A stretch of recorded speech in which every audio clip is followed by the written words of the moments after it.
G'day guys, Luke here. I've been called out at this customer's house today. I don't know if it was the customer himself or they've had the competition out here to try and do the headlights, but they've attempted a headlight restoration. I just wanted to sort of show you what can go wrong. So you can see here they've not been able to remove the original coating that's on the headlights.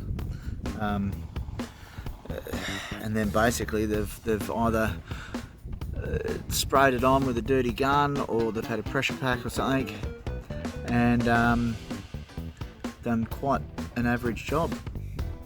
So I'll show you what the end result is if it's done poorly. I'm going to basically show you now on how we do it and what it should look like at the end.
Brand new.